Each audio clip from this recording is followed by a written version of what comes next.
بذاته وتنزه عن مجانسة مخلوقاته وجل عن ملائمة كيفياته بخطابه في كتابه والصلاة والسلام على خير خلقه وأفضل بريه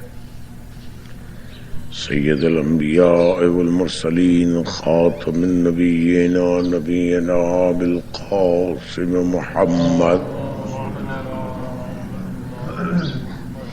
وآله الطيبين الطاهرين المعصومين الهداة المهديين أما بعد فقد قال الله سبحانه وتعالى في كلامه المجيد وفرقانه الحميد بسم الله الرحمن الرحيم لقد من الله على المؤمنين إذ بعث فيهم رسولا من أنفسهم يتلو عليهم آياته ويزكيهم ويعلمهم الكتاب والحكمة وإن كانوا من قبل لفي ضلال مبين صلوات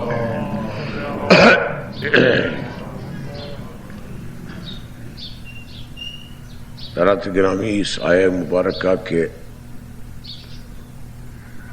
موضوع کے بارے میں کل میں نے کچھ تزکیہ نفس کا ذکر کیا تھا کہ جناب سرور کائنات صلی اللہ علیہ وآلہ وسلم کے فرائض منصبی میں دوسرے نمبر پر یہ تذکرہ نفس آتا ہے۔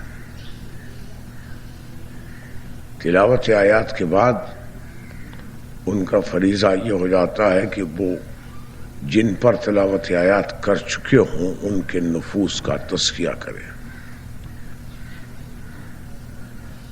نفوس کے تزکیے سے مراد نفوس کا مارنا نہیں۔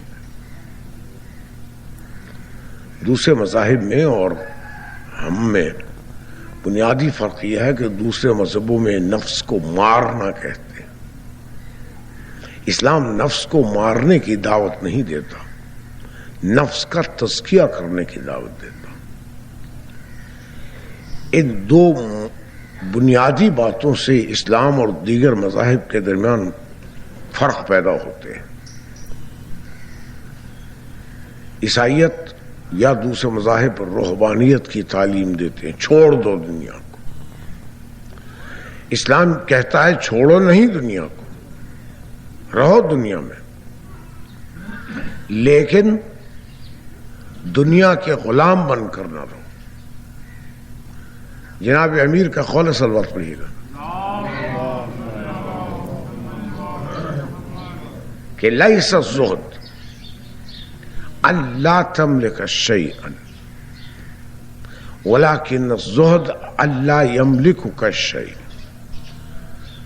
زہد یہ نہیں کوئی چیز ہو ہی نہیں، بالکل فقیر ہو، بلکہ زہد ہے یہ ہے کہ چیزیں تمہیں اپنی ملکیت میں نہ لے لیں۔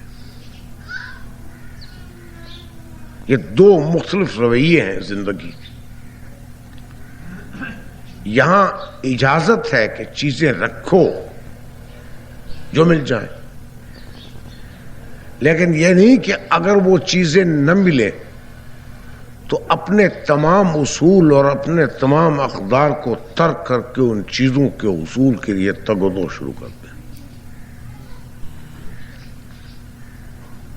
جناب امیری کا قول ہے کہ جو چیز تجھ سے چھن گئی وہ تیری تھی ہی نہیں، اور جو چیز تیرے پاس آ گئی ہے وہ تجھ سے چھن جائے گی، لہذا گم ہونے والی چیز پر افسوس نہ کر اور حاصل ہونے والی چیز پر خوشی کا اظہار نہ کر۔ یہ رویہ اسلام سکھاتا ہے۔ اب جناب رسالت مآب کا فریضہ یہ ہے کہ تمام انسانوں کو جو ان سے سیکھنا چاہیں ان کے نفوس کا تزکیہ کریں، کہ جو آلائشیں ہیں ان کو دور کر کے صاف ستھرا بنا کر ان کو معاشرے میں ایڈجسٹ کر دیں۔ اسی بات کو دوسرے لفظوں میں یوں کہہ سکتے ہیں کہ جناب سرور کائنات کا وظیفہ رسالت یہ ہے کہ وہ انسان کو حیوانی سطح سے اٹھا کر انسانی سطح پر لے آئے۔ کل میں نے بھوک کی مثال دی تھی کہ بھوک لگنا فطرت ہے۔ وہ مذہب جو یہ کہے کہ تمہیں بھوک نہیں لگنا چاہیے، ہم سے ایسی چیز کی توقع کرتا ہے جو ناممکن ہے۔ اگر انسان ہے جیتا جاگتا صحت مند تو اسے بھوک لگے گی۔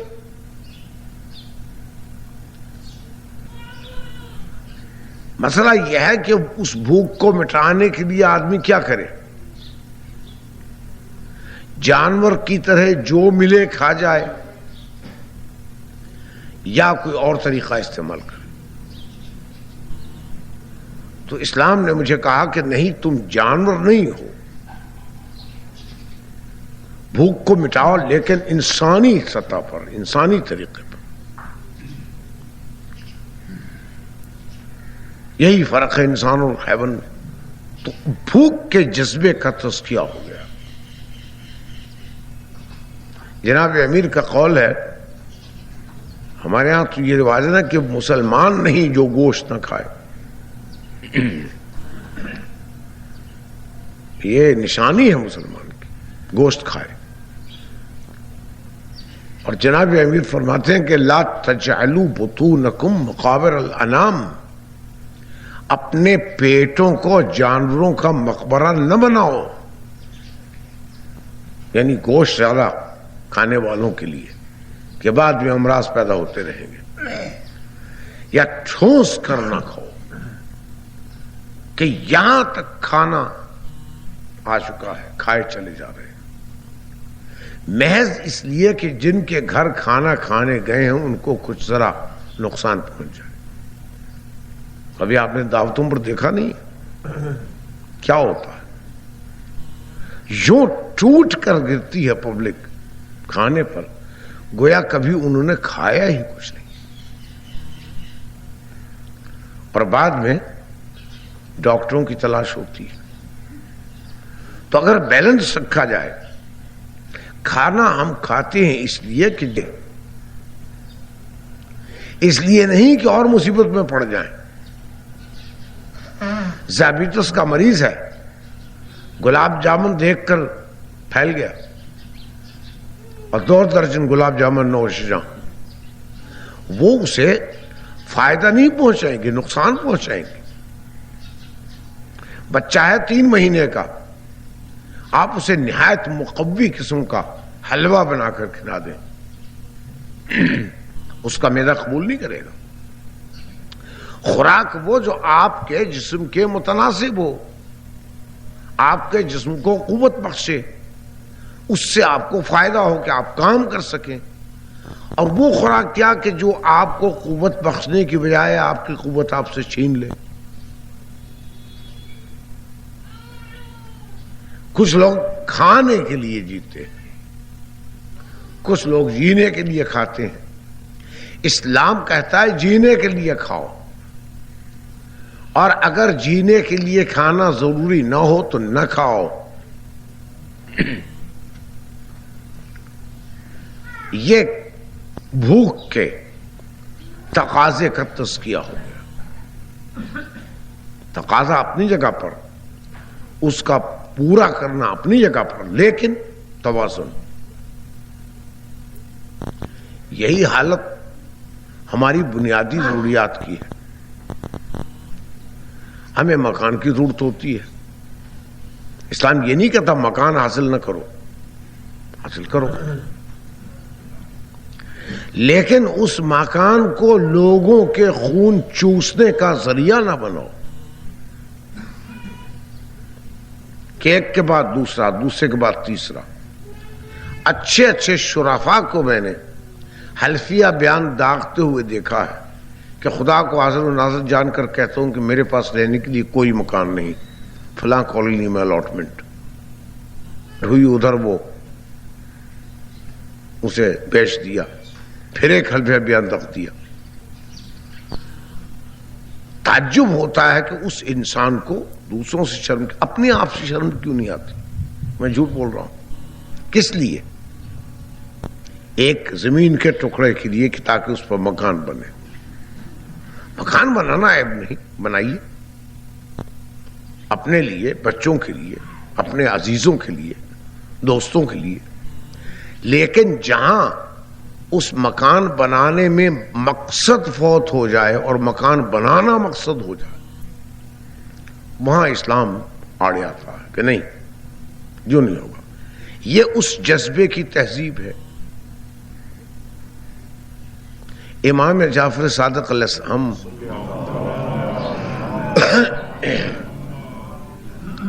ہم یوں تو بہت زوم سے کہتے ہیں ہم جعفری ہیں، کہ کاش کہ ہم کبھی ائمہ کی اخبار ہی دیکھ لیا کریں۔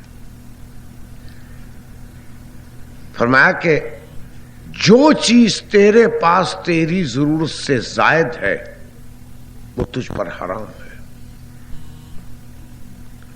تجھے 4 قمیضوں کی ضرورت ہے، بنا بہترین سے بہترین، لیکن جہاں 5ویں قمیض بنی ضرورت سے زائد، وہ قمیض تجھ پر حرام۔ کیونکہ اس طریقے پر وہ ہوس کے زیادہ ہونے کا اظہار ہوتا ہے۔ جو انسانیت، کوئی جانور ہو، چھوٹا ہو بڑا ہو، ذہین ہو ذہین نہ ہو، یہ دیکھنے والا کہ وہ اپنی ضرورت سے زائد آذوقہ جمع نہیں کرتے۔ شیر کھاتا ہے شکار، اور کھانے کے بعد جتنا اس نے کھایا رکھ لی، باقی گیدڑ اور دوسرے جنگلی جانور کھا گئے۔ وہ یہ نہیں کرتا کہ ہر روز 2-3 ہرن مار کر اپنے غار میں رکھ لے کہ کام آئیں گے۔ ہر جانور کا یہ طریقہ، سوائے انسان کے کہ وہ اپنی ضرورت سے زائد جمع کیے جاتا ہے، اور اس کے بعد جب موت آتی ہے تو سب کچھ دوسروں کے حوالے۔ تو یہ نفس کا مرض ہے، مرض نفس کا۔ چیزوں کا حاصل کرنا مرض نہیں، چیزوں کو حاصل کرنا اپنا مقصد بنا لینا مرض، یہ علائش ہے نفس کی۔ تو حضور آئے تہذیب تزکیہ نفس کے لیے۔ تو کل میں نے کچھ حدود کا ذکر کیا تھا کہ کس قدر وسیع دائرہ کار ہے جناب رسالت مآب کا، اور اگر ان کو اس دائرہ کار میں کام کرنے کے لیے نہ طاقت ملی ہے نہ وسائل ملے ہیں تو پھر وہ کام نہیں کر سکتے۔ اور خدا سے ہم اس ظلم کی توقع نہیں کر سکتے کہ وہ اس شخص کو وسائل نہ دے اور پھر اس سے کہے کہ کام کرو۔ آج اس حدوث کا ایک دوسرے زاویے سے مجھے جائزہ لینا، صلوات پڑھیں۔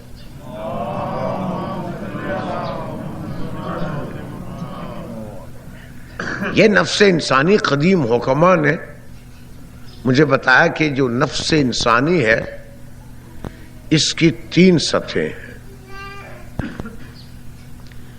ایک نفس ناطقہ ہے، سب سے اوپر، جو چھان پھٹک کرتا ہے چیزوں کے درمیان اور ان میں اچھے اور برے کی تمیز کرتا۔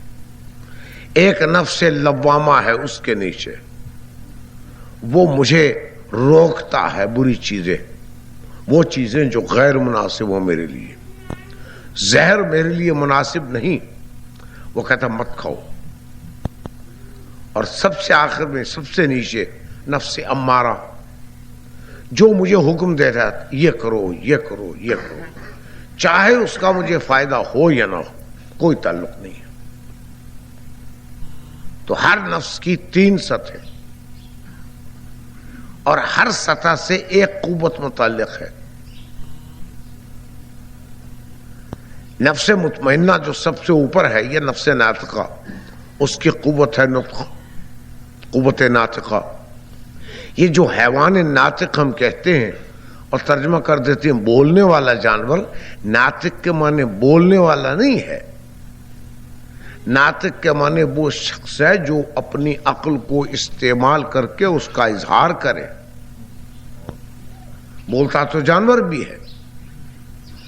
یہ جو قرآن ناطق ہے اس کی یہ معنی نہیں کہ صرف آواز پیدا کرتا ہے، وہ تو آپ کا یہ ٹیپ ریکارڈر بھی کر دیتا۔ ناطق کے معنی یہ منطق اسی سے نکلی ہے، لفظ چھان پھٹک کر کے دودھ کا دودھ پانی کا پانی کر دینا، نتائج اخذ کرنا، استنباط کرنا، یہ حیوان ناطق ہے۔ تو قوت ناطقہ ہے۔ نفس لوامہ کے ساتھ قوت غضبیہ کا تعلق ہے کہ وہ قوت ہے جس سے میں ان چیزوں کو اپنے آپ سے دور کرتا ہوں جو مجھے لیے نقصان دہ ہیں، اور نفس امارہ کا تعلق قوت شہویہ سے ہے کہ جو چیزیں مجھے مناسب معلوم ہوتی ہیں ان کو حاصل کرنے کی کوشش کرتا ہوں اس قوت کے ذریعے۔ تو ہر نفس کی 3 قوتیں اور 3 سطحیں نقطۂ نظر سے۔ دور جدید میں اس کا نام بدل کر کچھ اور طریقے سے کہا گیا ہے کہ سب سے نیچے اڈ ہے جو نفس امارہ کے متقابل اڈ، اس کے اوپر ایگو ہے جو نفس لوامہ کے متقابل، اس سے اوپر سپر ایگو ہے جو نفس ناطقہ سے متناسب۔ آپ یہ تقسیم لے لیں یا وہ تقسیم لے لیں۔ اس میں بات کے علماء علم النفس نے ایک چیز کا اور اضافہ کیا کہ ایک چیز ہوتی ہے جس کا تعلق فرد سے نہیں اجتماع سے ہوتا۔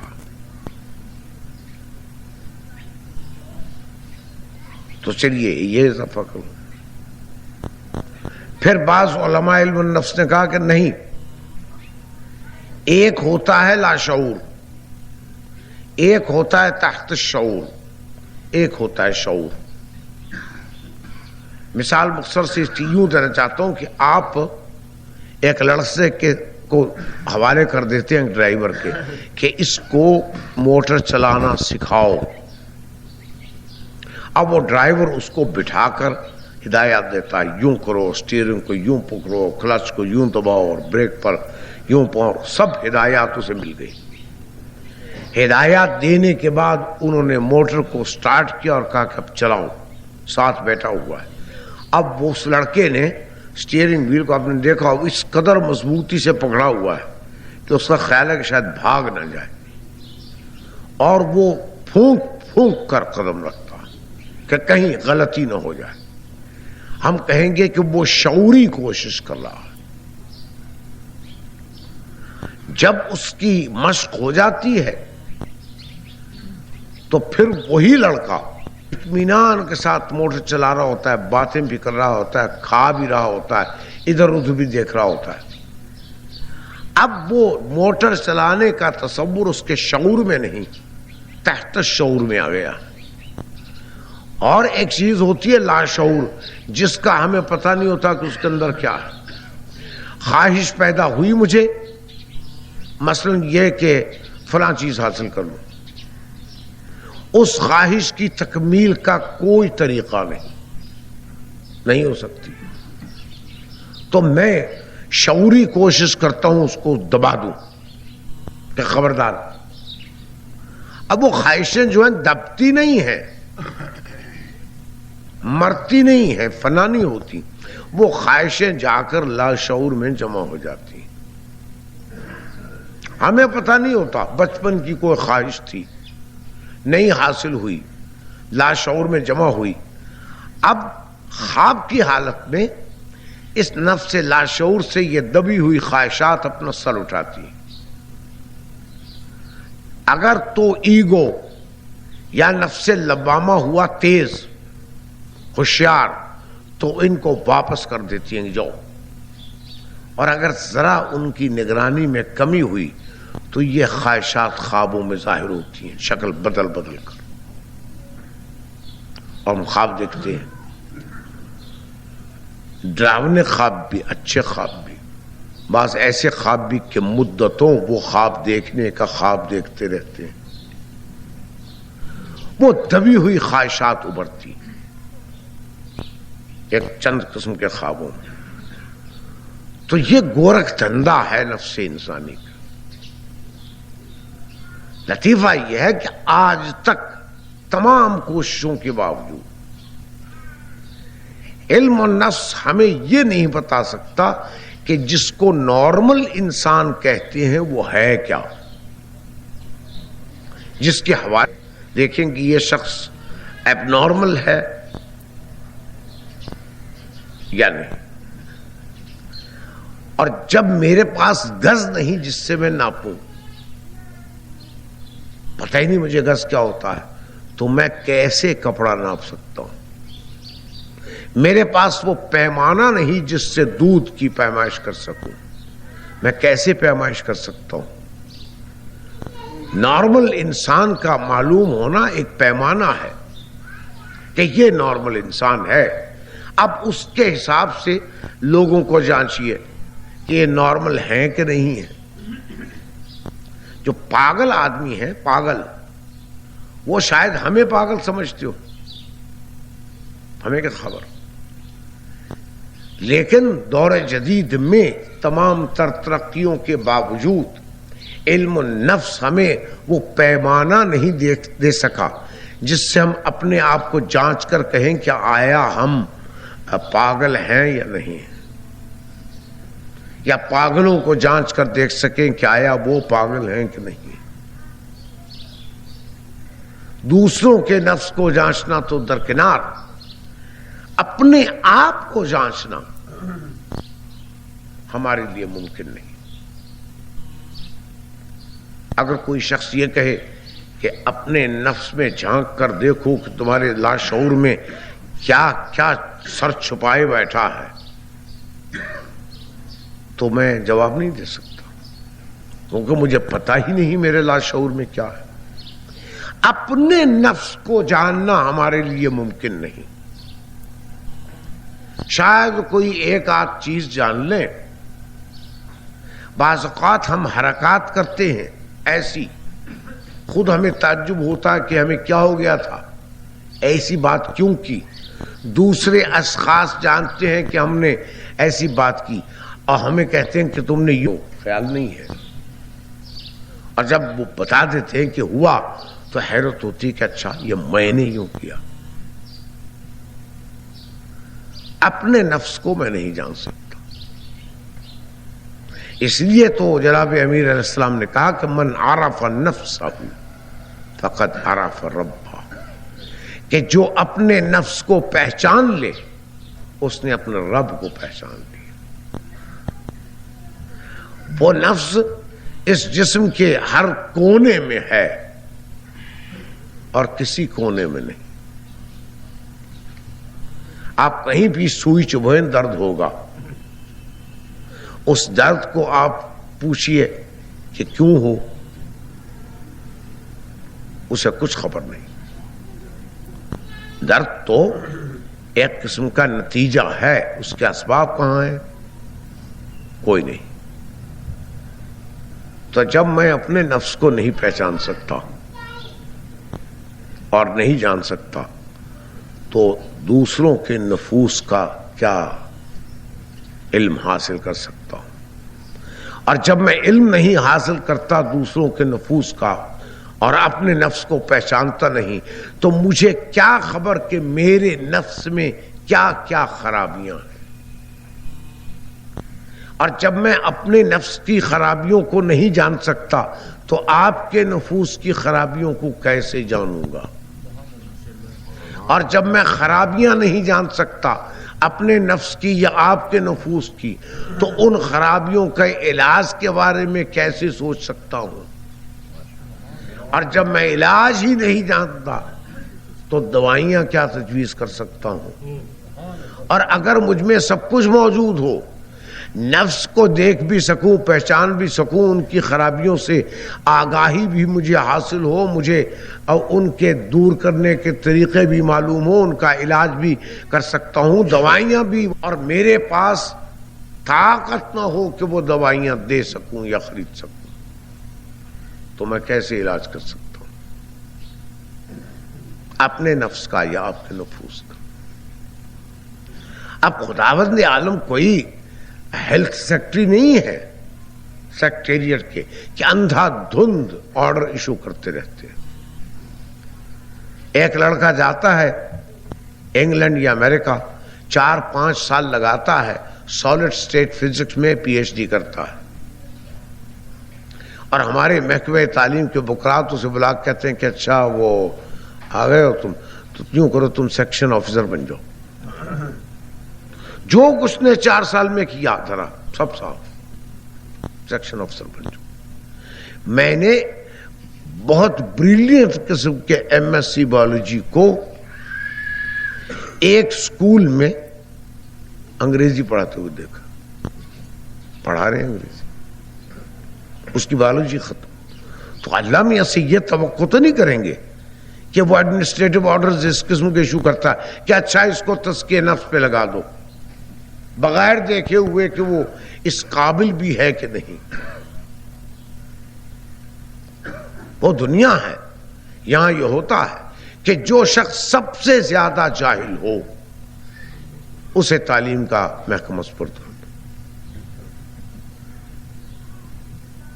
یہ میں تلخ بات ہے کر رہا ہوں، ایسے لوگوں کو دیکھا ہے کہ وزارت کے عہدے پر فائز ہے اور پوچھتے ہیں کہ جناب جب پرائمری کے لڑکے اردو میں پڑھتے ہیں سائنس اور حساب، تو پھر ان کے لیے اردو کی کتاب کیوں لگتی ہے؟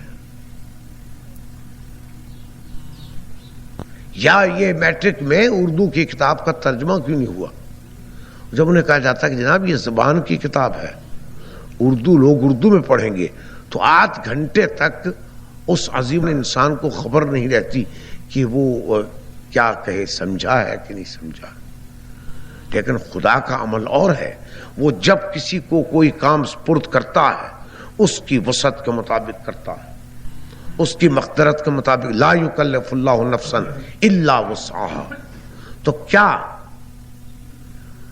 حضور اکرم کو جو فریضہ تزکیہ نفوس بشری و غیر بشری دیا گیا ہے، کل میں نے ذکر کیا تھا کہ باقی مخلوقات کو چھوڑ دیجئے، صرف فرضی طور پر اپنے آپ کو انسان تک محدود کر لیں۔ تو اگر فریضہ تزکیہ نفس حضور کے پاس ہے، ان کی ذمہ داری ہے کہ انسانوں کے نفوس کا تزکیہ کریں، اور قطعاً کوئی حد نہیں مقرر کی کہ 16ویں صدی کے انسانوں کا یا 15ویں صدی کے انسانوں کا، بلکہ انسانوں کا جو انسان ان کے دائرہ رحمت للعالمین میں آتے ہیں ان کے نفوس کا تزکیہ کریں۔ تو اب ان کے سامنے کتنا بڑا مرحلہ ہے۔ پہلے یہ میں اس پہ اکتفا کر لیتا ہوں کہ اپنے اعلان نبوت کے بعد، پہلے حصے کو چھوڑ دیجیے، اعلان نبوت کے بعد جتنے اشخاص ہیں اس سطح زمین پر انسان، اور جتنے انسان آئیں گے اس سطح زمین پر قیامت تک، ان سب کے نفوس میں جھانک کر دیکھ سکتے ہوں کہ خرابیاں کیا کیا ہیں۔ اتنے انسان کروڑ اس قابل ہوں کہ دیکھ کر کہہ سکتے ہوں، بغیر دیکھے بھی کہہ سکتے ہوں کہ یہاں پر خرابی ہے، کیونکہ جب تک ڈاکٹر خرابی نہیں جانتا اس کا علاج نہیں کر سکتا۔ اتنے کروڑوں انسان، ان کے نفوس سے آگاہی رسول اللہ کو ہونا چاہیے۔ پھر ان کے پاس یہ علم ہونا چاہیے کہ اگر یہ خرابی ہو تو اسے یوں دور کرتے ہیں، اور اگر یہ خرابی ہو تو اسے یوں دور کرتے ہیں۔ اور پھر ان کے پاس طاقت ہونا چاہیے، وسیلہ ہونا چاہیے، قدرت ہونا چاہیے کہ ان خرابیوں کو دور کر سکے، اور پھر ان کی ذمہ داری بڑھتی یوں ہے کہ کوئی دو نفوس بشری ایک جیسے نہیں، اختلاف پیدا اس لیے ہوتا، ایک آب و ہوا میں پلنے والے دو بھائی، ایک کچھ کہتا دوسرا کچھ کہتا، دو نفوس ایک جیسے نہیں، تو اتنے کروڑوں نفوس کے اپنے اپنے پرابلم، اپنے اپنے مرض، اپنے اپنے خرابیاں، ان خرابیوں کو دور کرنے کے علاج کی تعلیم اور علم دینا، اور اس علم کو استعمال کرنے کی طاقت رکھنا، یہ حضور کے پاس ہو تو وہ اس فریضے کو ادا کر سکتے ہیں۔ کیا یہ ممکن ہے کہ کروڑوں انسانوں کے بارے میں حضور کے پاس یہ علم ہو کہ ان کے نفس میں یہ خرابی ہے، ان کے نفس میں یہ خرابی ہے، ان کے نفس میں یہ خرابی ہے، ان خرابیوں کے علاج کا علم ہو اور علاج کرنے کی طاقت ہو، ہمت ہو، وسعت ہو، تب جا کر یہ فریضہ ادا ہو سکتا ہے۔ اب اگر میں یہ کہوں کہ رسول تو چلے گئے، بقول لوگوں انتقال فرما کے، رات ہی خواتین کی جنگ جمل ہوئی ہے اسی مسئلے پر کہ یا رسول اللہ کہیں کہ نہ کہیں، وہ طوفان بدتمیزی گلبرگ میں کیا آپ اندازہ نہیں کر سکتے کہ یا رسول اللہ کہنا جائز ہے کہ ناجائز ہے، جھگڑا ہو رہا ہے کہ رسول اللہ تو مر گئے، نعوذ باللہ، اور مٹی میں مٹی ہو گئے، ان کی قبر میں کیا رکھا ہے، تو یہ کیوں کہتے ہو یا رسول؟ تو اگر رسول ایسے ہیں کہ جا چکے، ختم ہو چکے، بقول لوگوں کے فنا ہو چکے، تو اب یہ فریضہ کون ادا کر رہا ہے؟ اور اگر آپ کہیں کہ نہیں رسول اللہ نے قرآن لا کر دے دیا، حدیث موجود ہے، اس کو پڑھیے، تزکیہ نفس کیجئے، تو معاف کیجئے گا اگر تزکیہ نفس یوں ہوتا کہ قرآن پڑھ کر تزکیہ نفس ہو جاتا اور حدیث پڑھ کر تزکیہ نفس ممکن ہوتا، تو خداوند عالم کو یہ علم نہیں تھا کہ قرآن پڑھ کر لوگوں کا تزکیہ نفس ہو جائے گا اور حدیث پڑھ کر ہو جائے گا، تو وہ رات کو اطمینان سے چھپوا کے نیوز پرنٹ پر یا آف سیٹ کاغذ پر قرآن مجید ماں ترجمے کی تفسیر کے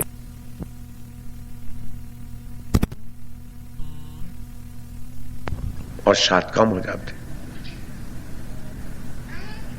خدا میں قدرت تھی، لیکن خدا جانتا تھا کہ تزکیہ نفس ایک عملی چیز ہے، وہ محض کتابوں سے حاصل نہیں ہوتا۔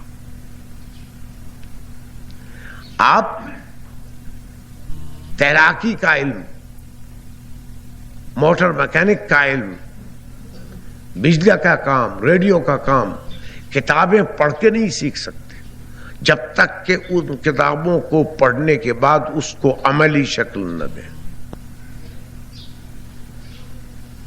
ہمارے سائنس کے لڑکے کمزور اس لیے رہتے ہیں کہ فزکس کی کتاب پڑھ لی، گھوٹا لگا لیا، لیکن اس چیز کو دیکھا نہیں کہ کیا ہے اور کیسے استعمال کرتے ہیں، تو وہ علم جو ہے ان کے شخصیت کا جزو نہیں بنتا، بھول جاتے ہیں، کیا سمجھتے ہی نہیں، پلے ہی نہیں پڑتا ان کی کیا ہے۔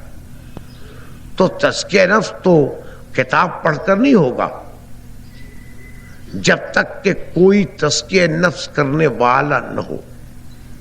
مجھے ہو جائے بخار اور میں پہنچوں لائبریری میں کہ جناب کتاب دیجئے کوئی میڈیکل کی، اور اس بخار کے متعلق پڑھنا شروع کر دوں، وہاں لکھا ہوگا یہ سمپٹم ہے، یہ سبب ہے، یہ ہے، یہ ہے، یوں ہو سکتا ہے، یوں ہو سکتا ہے، یوں ہو سکتا ہے، یوں ہو سکتا ہے۔ ایک تو مجھے بخار، اوپر سے یہ گورکھ دھندے میں پھنسا، تو سرسام مول لے لوں گا انسانی عقل یہ کہتی ہے کہ چھوڑ اس چکر کو، ہر چیز تو حاصل نہیں کر سکتا، جا کسی ماہر فن کے پاس، ڈاکٹر کے پاس جا جو پہچان سکے کہ بخار کیسا ہے اور اس کا علاج کیسا کروں گا۔ کتاب پڑھ کے بخار کا علاج نہیں ہو سکتا۔ اور وہ ڈاکٹر جو آپ کی نبض دیکھنے کے بعد کہے کہ اچھا بیٹھیے، الماری کا تالا کھولے اور اتنی موٹی کتاب نکال لے، ایک فن کی اور دوسرے فن کی اور تیسرے فن کی، اور ان کتابوں میں گم ہو جائے، آپ گھنٹے بھر سے بیٹھے ہیں وہ کتابیں پڑھ رہا ہے، آپ کہتے ہیں کہ جناب میں دوائی لینے آیا ہوں، مجھے بخار شدید ہے، کہ بھائی تمہاری تو کام کر رہا ہوں، پڑھ رہا ہوں کہ بخار کیوں ہوا ہے اور اس کا علاج کیا ہے۔ تو کیا آپ ایسے ڈاکٹر کے پاس دوبارہ جائیے گا؟ انسانی عقل درست ہے تو کوئی نہیں جائے گا۔ تو رسول کو تزکیہ نفس کے لیے بھیجا، قیامت تک کے لوگوں کے لیے۔ رسول ایسے کہ اپنی زندگی کے بعد جب انہیں دوسری زندگی کا بلاوا آیا تو ختم ہو گئے، ان میں یہ کیپیسٹی نہیں، یہ صلاحیت ہی نہیں کہ اپنے جسم کے ختم ہونے کے بعد میری مدد کر سکیں، اور ان میں یہ صلاحیت ہی نہیں کہ لوگوں کے نفوس کو دیکھ سکیں اپنے دور میں۔ ایسے رسول کو انہیں پتہ ہی نہیں چلتا تھا کہ لوگ انہیں چکمہ دے رہے ہیں۔ یہ ہم نے رسول کی جو تصویر کھینچی ہے، منافقین کی خبر نہیں ہوتی تھی، یہ نہیں کہتے کہ خبر ہوتی تھی، شرافت نفسی ایسی تھی کہ ان کا پردہ چاک کرنا مناسب نہیں سمجھا جاتا۔ عبداللہ ابن ابی نون منافق، لیکن کبھی رسول اللہ نے اپنے زبان سے یہ نہیں کہا کہ یہ منافق۔ شریف آدمی یوں نہیں کیا کرتے، پردہ رکھ لیتے۔ میں نے ذکر کیا تھا یہیں پر کہ جنگ حنین کے بعد جب واپس آ رہے ہیں تو یاروں نے سازش کی تھی کہ رسول اللہ اس وادی کے پاس سے گزریں تو اوپر سے پتھر لڑکا دیے جائے تاکہ اونٹنی بلک جائے اور یہ شہید ہو جائے۔ تنگ درا تھا۔ رسول اللہ اور ابو حذیفہ یمان رضی اللہ عنہ دونوں، انہوں نے اونٹ کی مہار پکڑی ہوئی ہے اور چلے آ رہے ہیں، باقی حضرات پیچھے ہیں۔ تو اس سازش کو رسول اللہ نے بے نقاب کر دیا، وہ لوگ بھاگ گئے۔ ابو حذیفہ یمان نے دیکھا اور جناب رسول خدا نے دیکھا، انہوں نے یہ تو کہہ دیا لوگوں سے کہ یوں سازش ہوئی ہے، نام نہیں بتائے، اور ابو حذیفہ یمان سے بھی کہا کہ دیکھ لیے؟ ہاں جی دیکھ لیے، کہ بتانا نہیں کسی کو۔ کیوں؟ کیا ہے؟ ایک جھک بتانے کا فائدہ کیا ہے؟ تمام عمر کچھ حضرات ایسے تھے کہ ابو حذیفہ یمان کے پیچھے پیچھے پھرتے تھے کہ یا ابا حذیفہ کہیں مجھے تو نہیں دیکھا تھا تم نے، کہیں میرا نام تو نہیں لیا تھا۔ لیکن ابو حذیفہ بھی کمال کے انسان تھے کہ جب رسول سے وعدہ کر لیا کہ نہیں بتاؤں گا، نہیں بتایا کسی کو۔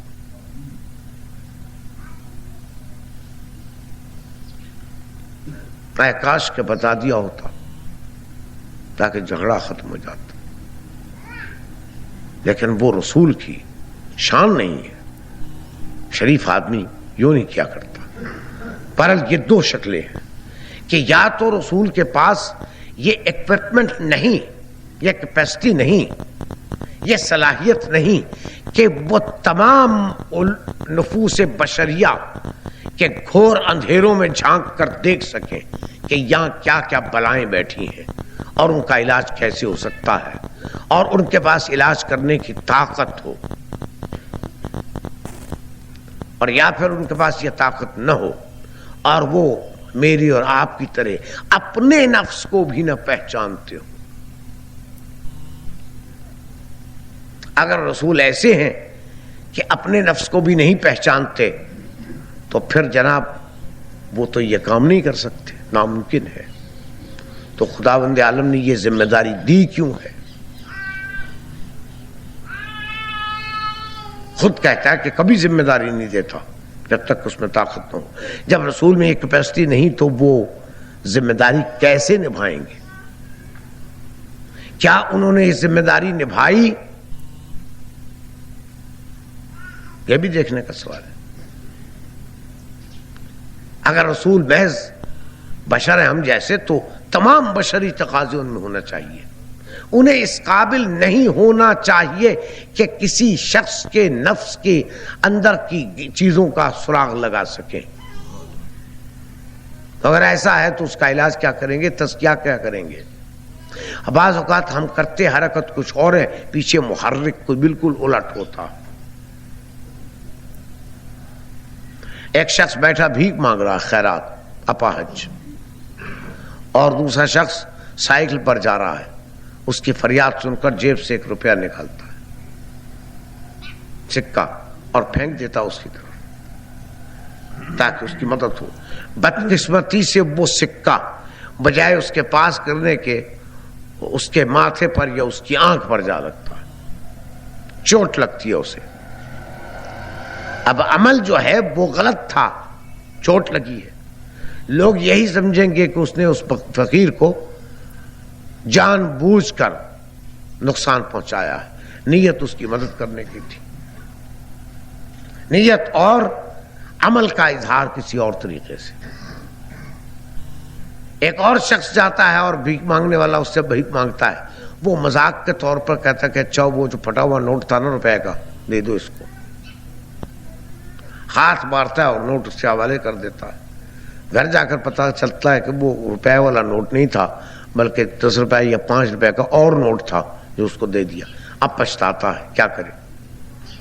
نیت مدد کرنے کی نہیں تھی، ہو گئی مدد اس سے غلطی سے. تو یہ بعض اوقات انسان کے اعمال میں یوں بھی ہوتا ہے. تو اب اس عمل کی بنیاد جاننے کے لیے مجھے ان آنکھوں کی ضرورت نہیں، کچھ اور چاہیے. تو اگر رسول کے پاس نہیں ہے تو وہ کیسے حرکت کو جانے گی اور نیت کو پہچانے گی؟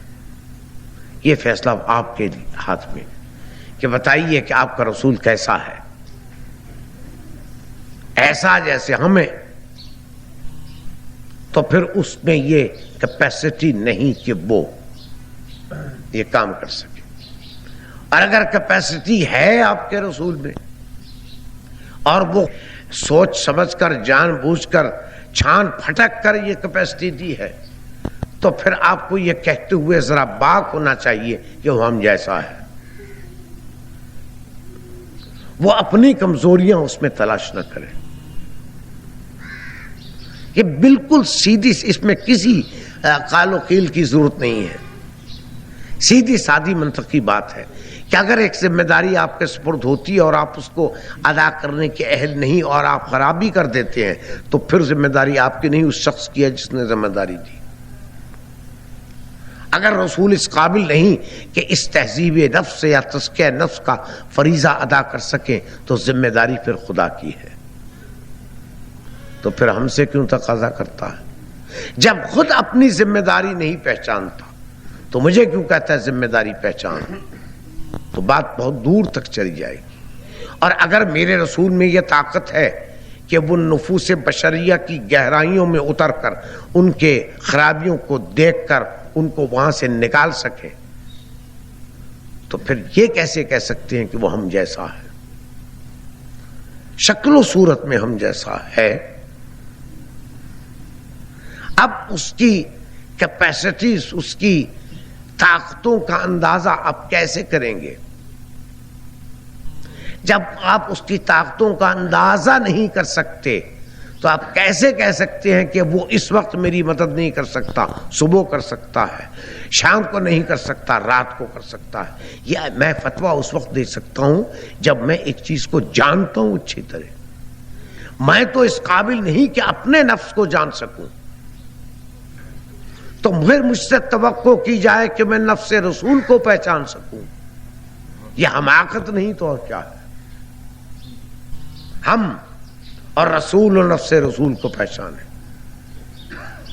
اس کے لیے تو خاص مدد الہی چاہیے.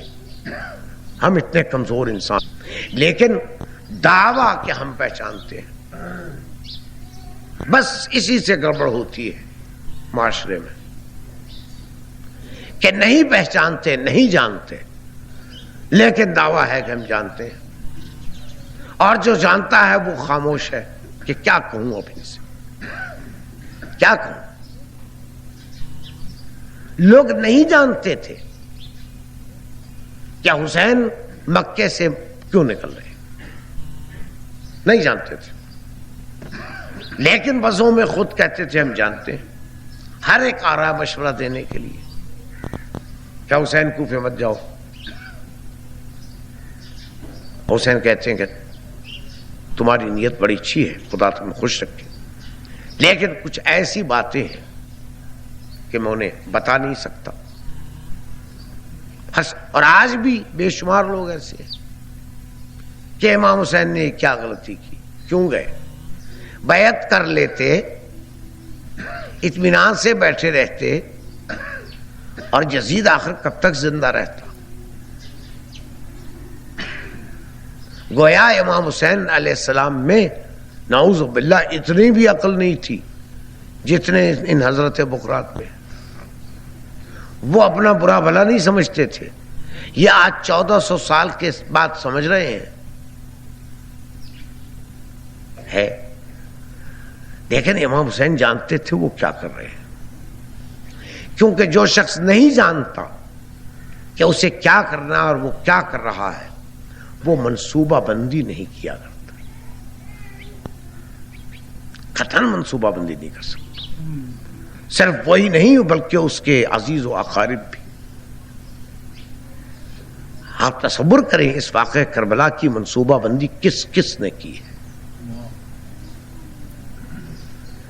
جناب سرور کائنات نے کی، بار بار لوگوں کو بتایا کہ یہ حسین و حسن میرے بیٹے ہیں، جنگ کریں یا سلوک کریں، کھڑے ہو جائیں یا بیٹھ جائیں، میرے بیٹے ہیں۔ دیکھو جو ان سے محبت کرے گا وہ مجھ سے محبت کرتا ہے۔ یہاں تک لوگوں کو اس کا مظاہرہ کروایا کہ نماز کو طول دے دیا، کیا حسین جب تک کندھے پر بیٹھے ہیں سجدہ جاری رہے گا۔ اور میں عرض کروں کہ اگر حسین نہ اترتے تو جب تک حسین رہتے، قیامت تک بھی رہتے، تو سجدہ قیامت تک پھیلتا چلا جاتا۔ یہ کیوں کیا؟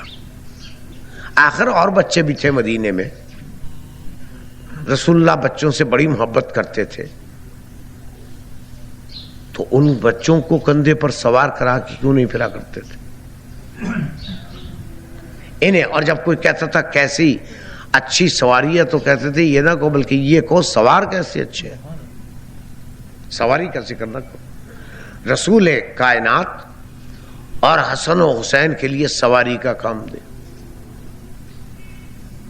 جب کبھی کوئی چیز آئی تحفے کے طور پر، نہیں کھائی جب تک کہ حسن و حسین نہیں آ گئے، اور لوگوں کو دکھاتے ہیں کہ یہ میرے بیٹے ہیں۔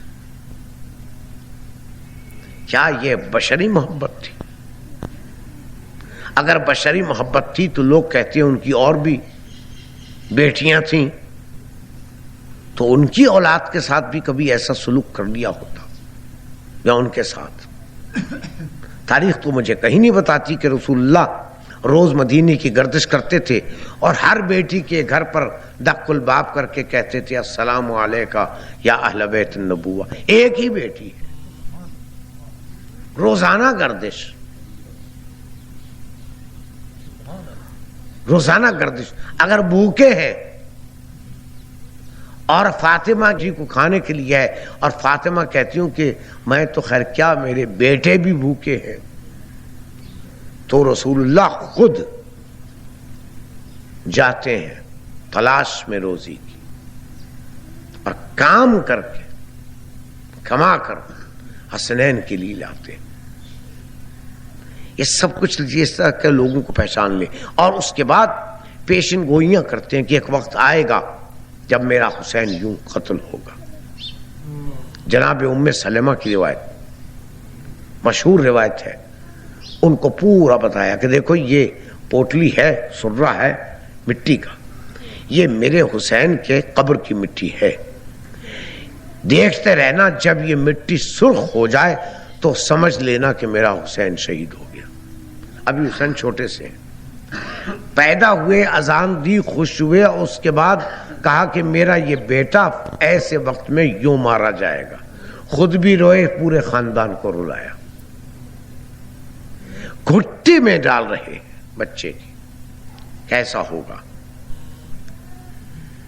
امام حسن علیہ السلام کے ساتھ یہی وتیرہ، اور جناب زینب ام کلثوم کے ساتھ بھی یہی وتیرہ، بار بار خبر دے رہے ہیں۔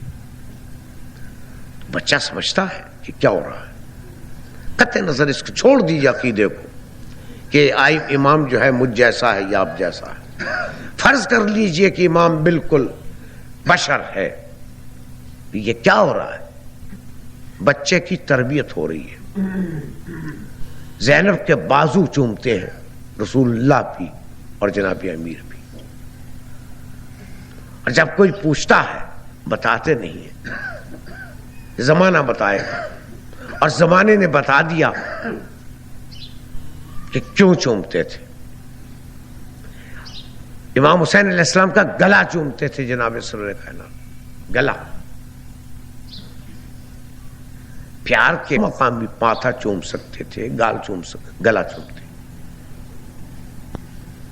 رسول اللہ بتاتے نہیں گلا کیوں چومتے ہیں، یہ تو زمانہ بتائے گا کیوں چوما کرتے تھے۔ یوں تربیت ہو رہی ہے ان کی کہ یہ پہنچے کربلا تک،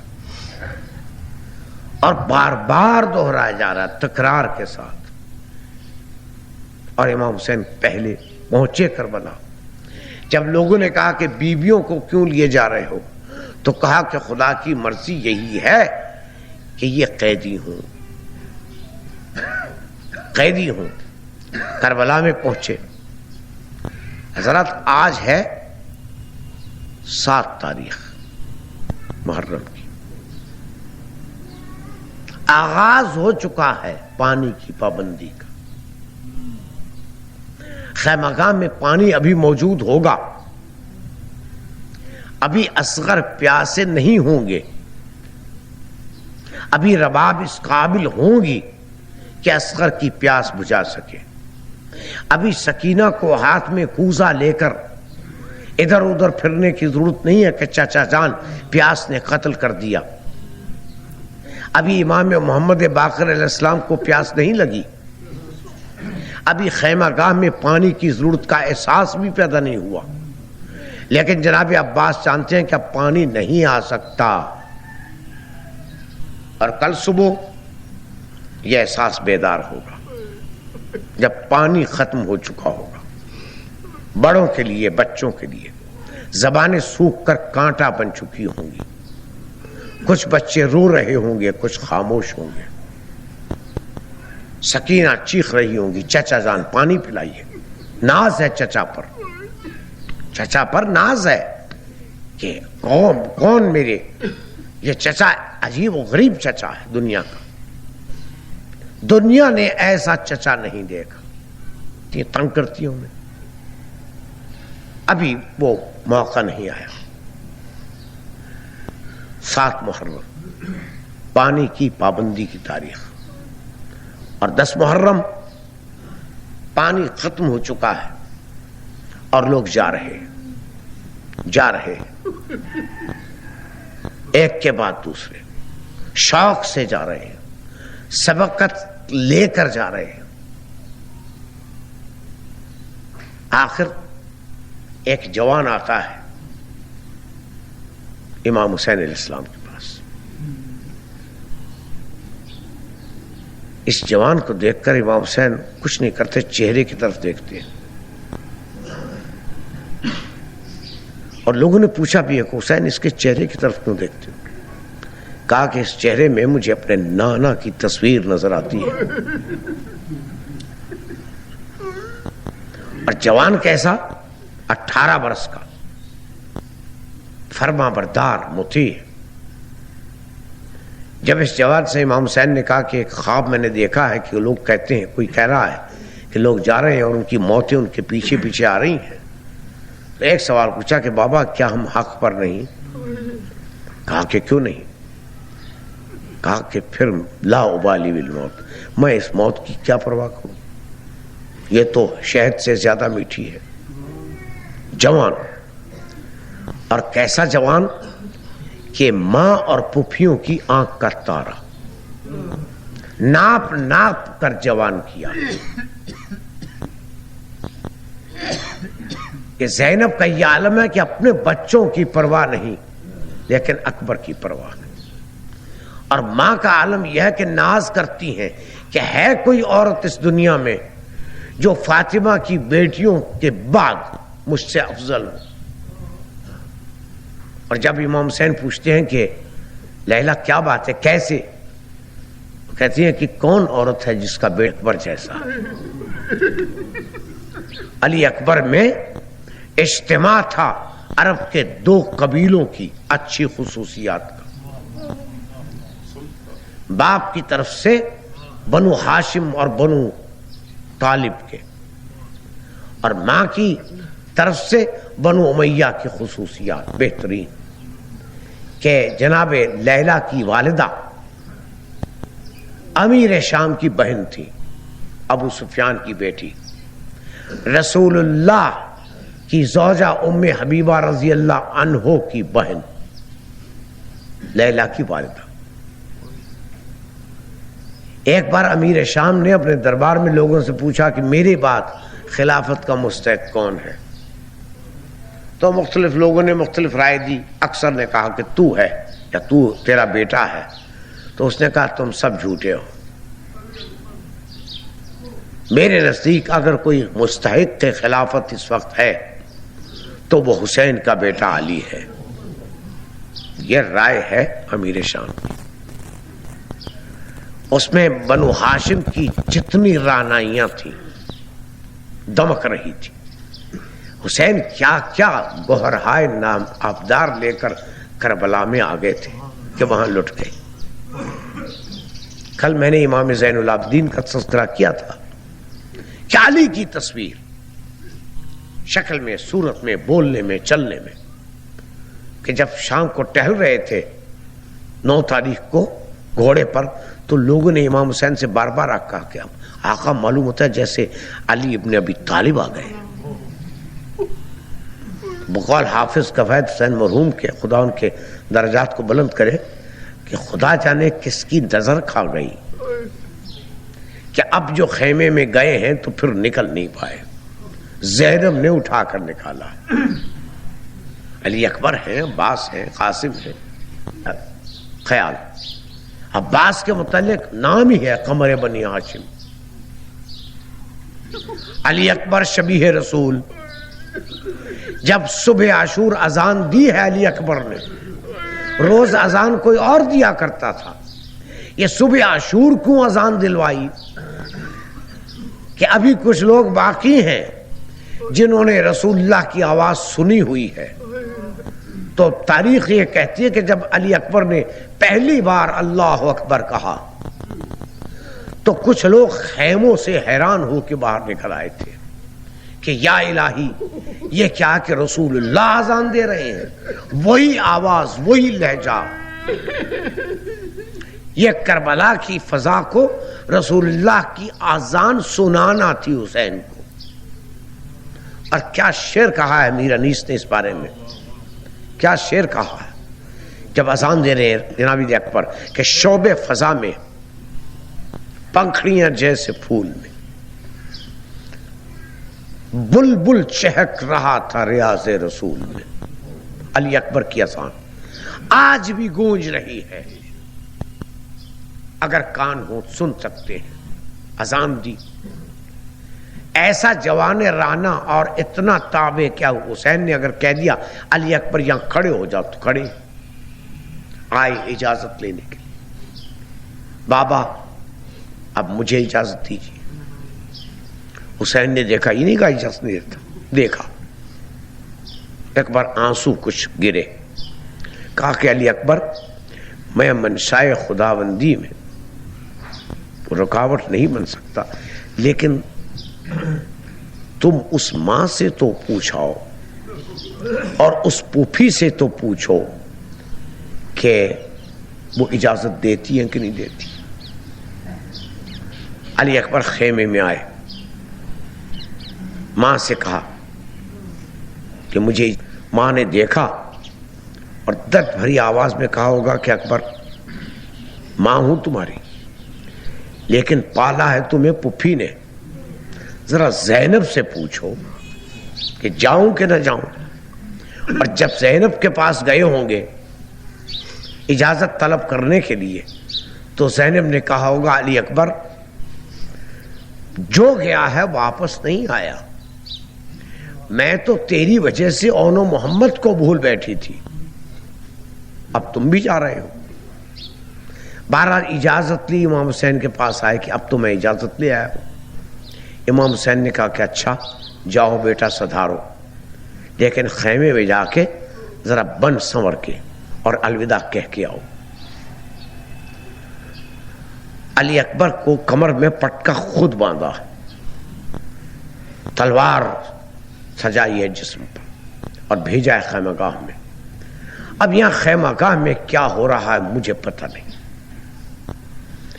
مجھے یہ پتا ہے کہ خیمے کا دروازہ اٹھتا ہے گرتا ہے، اور بعض کتاب والوں نے لکھا کہ 70 مرتبہ یہ دروازہ گرا ہے، پھر پردہ گرا ہے پھر اٹھا ہے۔ کیا ہو رہا ہے ہمیں خبر نہیں۔ ہم کچھ قیاس کر سکتے ہیں کہ علی اکبر ایک بی بی سے اجازت طلب کر کے نکلتے ہوں گے تو دوسری قدم پکڑ لیتی ہوگی کہ علی اکبر کہاں جا رہے ہو، پھر ان سے اجازت لیتے ہوں گے تو تیسری قدم پکڑ لیتی ہوگی کہاں جا رہے ہو۔ اس دوران میں دیر لگی، علی اکبر نکلے، گھوڑے پر سوار ہوئے، باپ نے الوداع کہی، چلے۔ احساس ہوا کہ کوئی آ رہا ہے پیچھے، دیکھا کہ باپ ہے، کمر پر ہاتھ رکھے ہوئے، امام حسین چلے آ رہے ہیں۔ علی اکبر نے پوچھا کہ بیٹا تم جاؤ، میں اپنا کام کر رہا ہوں۔ دوسری مرتبہ پوچھا، کہا بیٹا دیکھو جب حاجی حج پر جاتا ہے تو قربانی کا آگے آگے رکھتا ہے، میں قربانی دے رہا ہوں تمہاری، جاؤ۔ جب تیسری مرتبہ علی اکبر رکے اور امام حسین نے کہا کہ بیٹا بات یہ ہے کہ اب زندگی کے چند لمحے تمہارے باقی ہیں، شہادت تمہارا انتظار کر رہی ہے، اس کے بعد یہ تصویر میرے نانا کی خاک و خوں میں اٹ جائے گی، میں چاہتا ہوں کہ جس قدر ممکن ہو سکے اس تصویر کو دیکھتا رہوں۔ گئے اور یہاں پر دعا کی ہے کہ خدایا گواہ رہنا کہ اس قوم کے سامنے میں یہ جوان بھیج رہا ہوں جو صورت میں سیرت میں تیرے رسول کے مشابہ۔ علی اکبر گئے اور لڑنا شروع کیا، امام حسین دیکھ رہے ہیں۔ لڑتے لڑتے ایک دم آئے امام حسین کے پاس، کہا کہ بابا جان اگر پانی تھوڑا سا مل جائے تو پھر دیکھیے کیسے جنگ لڑ۔ کہا کہ بیٹا اگر پانی ہوتا تو میں اب تک رو کے رکھتا۔ اچھا یوں کرو تم میری زبان اپنے منہ میں لے لو کہ شاید تمہیں اس سے کچھ تر و تازگی محسوس ہو۔ امام حسین نے زبان دی جناب علی اکبر کے منہ میں، اور علی اکبر چونک کر پیچھے ہٹے۔ حسین نے کہا کیا ہوا بیٹا؟ کہا بابا آپ کی زبان تو مجھ سے بھی زیادہ خشک ہے۔ دوبارہ گئے، لڑے لڑے، آخر ایک شقی نے وہ کام کیا جس نے شبیہ رسول کو پارا پارا کر دیا۔ ایک نیزہ مارا چھپ کر کہ دوسری طرف سے نکل گیا۔ علی اکبر نے آواز دی بابا جان آئیے۔ امام حسین گئے اور حملہ کیا فوج پر کہ علی اکبر کو کہیں کچل نہ دے۔ پہنچ گئے، ابھی سانس باقی تھی۔ کہا کہ بابا جان میری طرف سے سب کو سلام کہیے، لیکن مجھ سے بات نہیں ہو رہی، یہ میرے سینے سے ذرا نیزہ تو نکال دیں۔ آپ تصور ابراہیم سے کہیے کہ ابراہیم آپ خلیل اللہ تھے، بیٹے کو ذبح کرنے کے لیے آنکھوں پر پٹی باندھتی تھی اور جناب حاجر سے کہیے کہ آپ نبی کی زوجہ ہیں، اسماعیل کی والدہ ہیں، جب آپ کو خبر ہوئی تھی کہ رسی بندھی تھی اور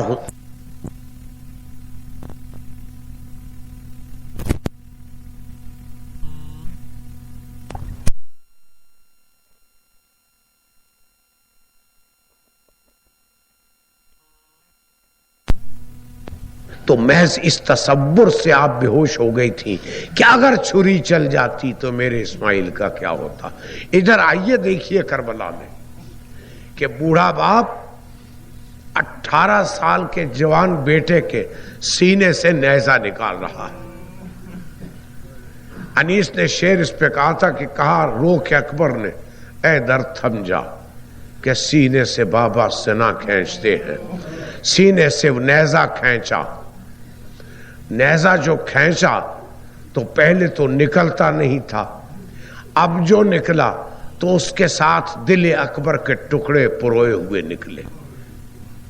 اکبر سے دھارے اور امام حسین نے جسم اکبر کو اٹھایا، لے کے آئے، اور لائے کیسے اب یہ تاریخ ہے کہ سینہ حسین کے سینے کے ساتھ لگا ہوا تھا، لیکن اکبر کے پاؤں زمین پر خط کھینچتے ہوئے چلے آ رہے تھے۔ یہ پوچھئے کیسے ہوا؟ ہوا یہ کہ جب حملہ کیا ہے فوجوں نے اور علی اکبر گرے ہیں تو ادھر کے گھوڑے ادھر اور ادھر کے گھوڑے ادھر چلے گئے۔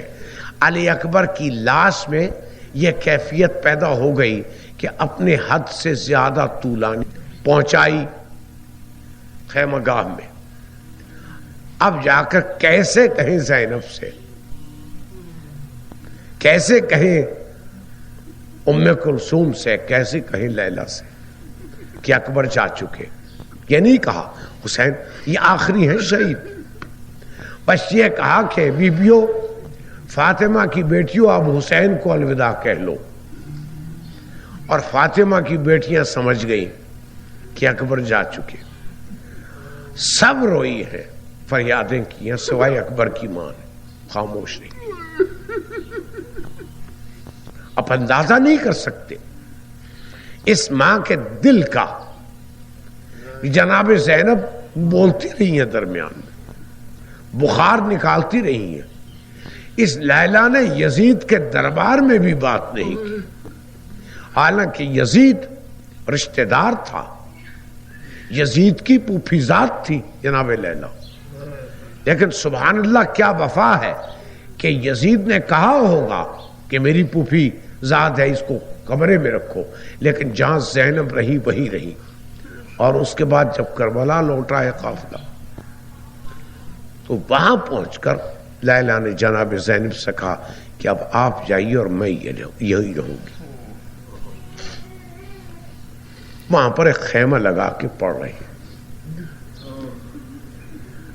مجھے علم نہیں کہ کیا کہا زینب کو، شاید یہ کہا ہو کہ زینب اب تک میں صبر کیے ہوئے تھی، میرے تمام عمر کی کمائی یہاں لٹ چکی ہے، میں رو بھی نہیں سکی، تو میں کچھ دنوں کے لیے اکبر کے سرانے بیٹھ کر کچھ باتیں کرنا چاہتی ہوں۔ اور اکبر کے والد سے کہ اکبر تم باپ سے الوداع کہنے کے لیے تو بار بار آئے تھے، مجھ سے تم نے نہیں پوچھا تھا کہ جاؤں یا نہ جاؤں، بس رسمی طور پر پوچھ لیا تھا۔ میں تو تمہاری یہ بعض ہمارے ذاکر اور بعض مرثیہ کو لکھتے ہیں کہ خیمہ گاہ میں جناب لیلا تمام رات اکبر کو بٹھائے ہوئے دیکھتی رہی بغیر بولے ہوئے۔ اب لیلا قبر کے کنارے بیٹھی ہیں، تقریباً سال بھر یہ ماں اپنے بیٹے کی قبر کے کنارے رہی ہے، اور وہ نقطہ مرکزی بنا کربلا کے شہر کی آبادی کا جناب لیلا کا خیمہ، جس کے ارد گرد توابین جمع ہو گئے تھے۔ آج بھی جب آپ جائیں کربلا میں اور گوش شنوا ہو تو شاید قبر امام حسین کے پاس کسی کی روح کی فریاد آپ سن سکے کہ علی اکبر مجھے کس پر چھوڑ دیا، لیکن کمال کی ماں تھی کہ ضبط کر گئی، پی گئی، آواز نہیں نکالی کہ شاید لوگ کہیں کہ کہ علی اکبر کی ماں میں چونکہ بنی امیہ کا خون ہے اس لیے وہ حسین پر علی اکبر کو فدا نہیں کرنا چاہتی. خداوند عالم ہماری ماؤں کو والدہ اکبر کا جگرا عطا کر تاکہ وہ اپنے جوانوں کو ایسے تیار کر سکے جیسے اکبر تھے، تاکہ وہ اکبر کی تقلید کر سکے. خداوند عالم ہمیں توفیق دے کہ ہم اتفاق و اتحاد سے شہدائے کربلا کی سیرت کو اپنے اندر دیکھ پائیں یا کوشش کریں. خداوند عالم ہمیں توفیق دے کہ ہم دنیا کے تمام مسلمانوں کو جو کفر و طاغوت کے خلاف جنگ آزما ہے اپنا بھائی سمجھتے ہوئے ان کی معنوی مدد کریں. ہم آپس میں اتحاد و اتفاق سے رہیں، چاہے ہمارے لاکھ اختلافات ہوں، لیکن کم از کم عزاداری حسین کے دوران میں ان اختلافات کو ہوا نہ دیں، تاکہ دشمنوں کو ان اختلافات کا سہارا لے کر عزاداری کے خلاف حملہ کرنے کی جرات نہ ہو سکے. خدا ان مشکلات کو دور کرے، ہمارے مصائب کو ختم کرے، ہمارے پریشان بھائیوں کی مدد کرے، ہمارے بیماروں کو شفا دے اور ہمارے اموات کو اپنے جوار رحمت میں جگہ دے.